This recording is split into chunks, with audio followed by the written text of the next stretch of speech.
Як мінімум, гэта яшчэ бабулі і дзядулі. І чым больше гэты ланцужок, там і ёсць сямейныя каштоўнасці. Асабліва важны такі пасыл для моладзі. У гэтым годзе калектыў Брагінскай раённай бальніцы папоўніўся 20 маладымі спецыялістамі.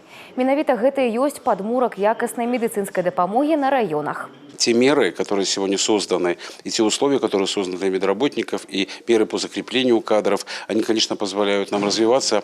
Мы на сегодняшний день укомплектованы очень хорошо. У нас сегодня 100% укомплектованность, у нас низкие показатели текучести кадров, и это все позволяет нам обеспечивать и доступность медицинской помощи. Этот механизм по целевой подготовке, то есть этот инструмент, который создало государство, вот, он позволил нам сегодня хорошо быть укомплектованными.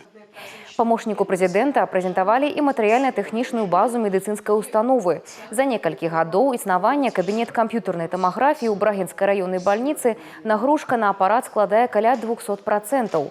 Толькі за 9 месяцаў бягучага года абследавання прайшлі 2075 пацыентаў з 3 раёнаў – Брагінскага, Хойніцкага і Лоеўскага.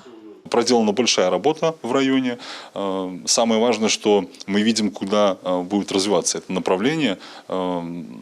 ФАПы действительно где-то, наверное, стареют, где-то, наверное, начинают отставать по материально-технической базе, по своему капитальному состоянию. Поэтому есть технологии, которые может своевременно, качественно, быстро заменять. Это и передвижные ФАПы, и модульные ФАПы. Поэтому есть направление, и по нему, безусловно, думаю, будем двигаться.